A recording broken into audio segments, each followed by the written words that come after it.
सबसे बड़ा आवश्यक है कि हम युवाओं को ये चीज़ सोचना होगा कि जो हमारे वास्तव में मुद्दों को ध्यान रखती है उस पार्टी को हमें चुनना होगा। सुई से लेकर तलवार तक सबके दाम डेढ़े से दूने हो गए। हाँ, फिर भी आप लोग बता रहे हैं कि क्या सारे सब मुद्दा ही मुद्दा है। टक्कर होगी, लेकिन हमें ऐसा लगता है कि विजय प्राप्त कर पाना इतना आसान नहीं, चूँकि 10 वर्ष से जो है लोकसभा में भारतीय जनता पार्टी की सरकार है। ये सरकार वास्तव में भी ठीक नहीं है। ये जो विपक्ष एकजुट हो रहा है, लगता है एकजुट हो गया तो टक्कर हो पाएगी बीजेपी से? 100% टक्कर होगी, टक्कर होगी, निश्चित होगी। क्या कहीं भ्रष्टाचार में कमी आई है? और लगातार विपक्ष गर्त में जाता रहा है। ये सत्ता के में बैठे हुए पार्टी के कारण नहीं, बल्कि वे स्वयं अपनी कुछ नीतियों के कारण ऐसा हो रहा है। नमस्कार, मैं हूं शिव और आप देख रहे हैं JK 24/7 न्यूज़। 2024 का चुनाव लगभग करीब 1 साल का है, लेकिन जो सियासी पारा है वो पूरी तरीके से चढ़ चुका है। नीतीश कुमार लगातार दौड़ लगा रहे हैं, कभी लखनऊ जाने की तैयारी है तो कहीं दिल्ली जा रहे हैं, राहुल गांधी से मुलाकात कर रहे हैं, कांग्रेस अध्यक्ष मल्लिकार्जुन खड़गे से बात कर रहे हैं। यानी जो विपक्षी एकता है उसे एकजुट कर रहे हैं। लेकिन ये विपक्षी एकता 2024 में जो है बीजेपी या NDA को सीधी टक्कर दे पाएगी या नहीं दे पाएगी, ये आने वाला वक्त बताएगा। और उधर बीजेपी 400 से ज़्यादा सीटें जीतने का दावा कर रही है। लेकिन आम जनता के बीच में, आम जनता के मन में क्या चल रहा है, यही जानने के लिए हम आम जनता के बीच में हैं। तो हम बात कर लेते हैं कि आम जनता के मन में आखिर क्या चल रहा है। क्या नाम है आपका? मेरा नाम डॉक्टर राघवेंद्र पांडे है।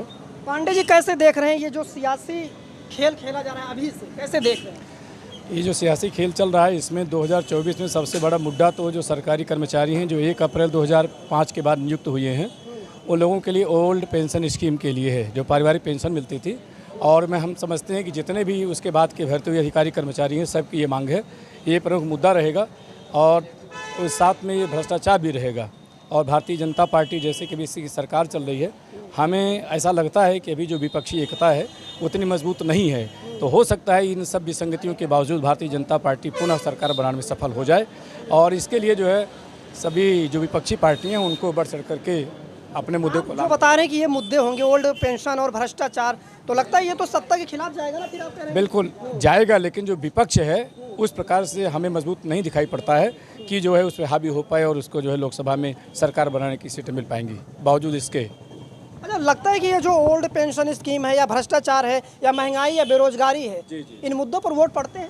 बिल्कुल पढ़ते हैं, जिससे वो जो इसे प्रभावित कुछ चुनाव को देखकर तो लगता नहीं कि पढ़ते हैं। नहीं पढ़ते हैं, इसे भी पढ़ते हैं।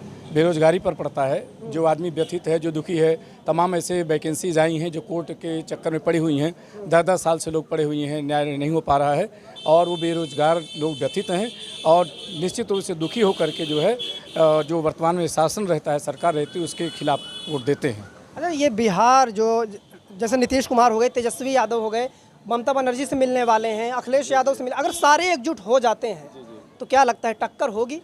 टक्कर होगी, लेकिन हमें ऐसा लगता है कि विजय प्राप्त कर पाना इतना आसान नहीं, चूँकि 10 वर्ष से जो है लोकसभा में भारतीय जनता पार्टी की सरकार है और हमारे देश के अलग अनेक राज्यों में भी इसकी सरकार है। तो जिसका शासन है, जिसकी सत्ता है, उसका असर होता है और तमाम ऐसी योजनाओं का संचालन सरकारें करती हैं। लोक लुभावनी इनकी योजनाएँ होती हैं जो जनता को जो है अपनी ओर खींच लेती हैं। अच्छा, आपको अभी सियासत करना हो तो मान लीजिए कौन सा मुद्दा होगा जो बीजेपी पर भारी पड़ सकता है? एक तो ये पेंशन वाला होगा और दूसरा जो है ये भ्रष्टाचार। अच्छा, ये आपको लगता है, लेकिन मुझे नहीं लगता कि ये मुद्दे जो है वो हावी होते हैं। क्या नाम है? नहीं, मेरा नाम आलोक प्रताप सिंह है। क्या लगता है? नहीं, बिल्कुल भ्रष्टाचार में अभी मुझे नहीं लगता कोई बहुत बड़ा परिवर्तन हुआ है, तो ये मुद्दा तो हावी रहेगा। सरकार का कामकाज कैसा है? सरकार का काम जो अगर पूरा जो है ओवरऑल देखा जाए तो एवरेज का है, औसत का है। औसत का 10 में कितना नंबर देंगे? 10 में 6 नंबर दे सकते हैं। बस 6 नंबर, 4 नंबर काट लिया आपने। बिल्कुल, बस 4 नंबर कहाँ काटे आपने? नहीं, कई चीज़ें हैं, अभी बहुत सारी चीज़ें हैं, परिवर्तन जो है उसमें लाना है। नहीं, वो 4 नंबर आपने काटे कहाँ काटे?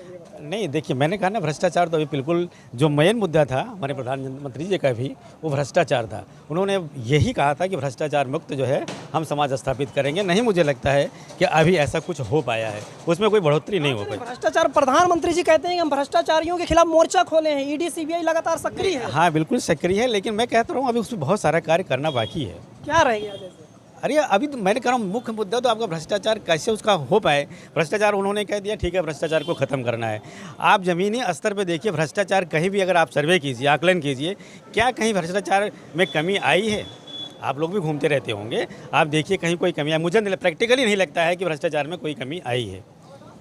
ये जो दावा करते हैं कि हमने मोर्चा खोल रखा है भ्रष्टाचार, नहीं, वो बिल्कुल है, उनका प्रयास है, अच्छा है। ईडी सीबीआई की कार्रवाइयाँ भी खूब चल रही हैं। हाँ बिल्कुल चल रही है, वो भी भ्रष्टाचार खत्म करने की एक जो है सोपान है, उसका जो है स्टार्ट किया है उन्होंने, उससे कुछ ना कुछ असर आ ही रहा है। तो 2024 में क्या होने वाला है? 2024 में सरकार यही वापस आएगी। कारण ये है कि अभी इनका जो विपक्ष है, विपक्ष वो तितर बितर हो चुका है, न ये यूनाइट हो पाएंगे, क्योंकि जो है जहाँ विपक्ष की बात आ रही है, विपक्ष एक ऐसा मुद्दा है जिसकी वजह से सरकार को अभी आना है दोबारा, क्योंकि इनकी सरकार को दोबारा आना। विपक्ष लगातार शोर मचाता है कि जो है संविधान खतरे में है, लोकतंत्र खतरे में है। लगता है कि लोकतंत्र या संविधान खतरे में है? नहीं, जिसकी भी गवर्नमेंट होती है वो तो एक दूसरे को ही ब्लेम करते हैं, ये तो अलग चीज़ है, अलग मुद्दा है। लेकिन जहाँ तक मेरा मानना है कि जो जनता की भावना है, जो सारी चीज़ें जो जनता कह रही है, अभी आपने कई लोगों से बात किया तो आपको निकल कर बाहर आए कि लोग क्या चाहते हैं, क्या नहीं चाहते हैं। तो मेरी यही सरकार से कहना है कि जो है सरकार अच्छा काम कर रही है, अच्छा प्रयास कर रही है, लेकिन कुछ चीज़ें ऐसे हैं, कुछ मुद्दे जैसे कर्मचारियों की पेंशन है, ओल्ड पेंशन स्कीम है, इसको अगर कई राज्य अगर इस पर विचार कर रहे हैं, अगर वो जारी कर ओल्ड पेंशन स्कीम ये लंबे समय से मांग हो रही है, क्यों लगता है कि सरकार इसे नज़रअंदाज कर रही है क्या? अब इसके बारे में तो हम नहीं बता सकते सरकार क्यों नहीं देना चाहती है, क्यों नज़रअंदाज कर रही है, लेकिन मुझे उम्मीद है कि इस पर सरकार विचार करेगी। मुद्दे क्या रहने वाले हैं 2024 में? ही जो अभी सारे लोगों ने बताया, भ्रष्टाचार है, ओल्ड पेंशन स्कीम है और सारी चीज़ें हैं जो ये अपना जो सुशासन चल रहा है, जो इस पर प्रशासन को जो है अनुशासन लाया जा रहा है और इन कर्मचारियों पर जो भी कार्रवाइयाँ की जा रही है, जो अंकुश लगाया जा रहा है, ये सही प्रयास चल रहा है। आप जहाँ उठते बैठते हैं या जहाँ रहते हैं वहाँ क्या है माहौल है? किसके पक्ष में है माहौल? अभी मैं ऐसा कुछ नहीं कह सकता हूँ। हाँ, मेरा यही मानना है कि जिसको देखा जाएगा, जो सकारात्मक दृष्टिकोण अपनाएगा, जो चाहेगा कि मेरी सरकार बने और उसके फेवर में वो काम करेगा, उसकी तरफ झुकाव होगा। क्या नाम? महेंद्र मिश्रा। सबसे पहले तो हम ये बताना चाहेंगे कि एक स्वस्थ लोकतंत्र के लिए आवश्यक है कि विपक्ष भी मजबूत हो। अभी मजबूत है, लेकिन विपक्ष स्वयं अपने आप को बिखराव पैदा कर रहा है और लगातार विपक्ष गर्त में जाता रहा है। ये सत्ता में बैठे हुए पार्टी के कारण नहीं, बल्कि वे स्वयं अपनी कुछ नीतियों के कारण ऐसा हो रहा है। सबसे बड़ी बात यह है कि जब हमें एक मजबूत लोकतंत्र को देना होता है तो विपक्ष का पहला काम ये होता है कि सरकार की जो भी नीतियां हैं उनका विवेचना करके उसे जनता के सामने प्रस्तुत करना कि सही है कि गलत है।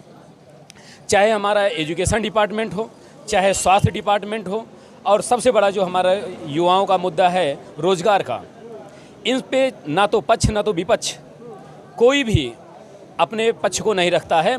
जहाँ भी बेरोजगारी का नाम आ जाता है तो सब वहाँ पे सरेंडर हो जाते हैं।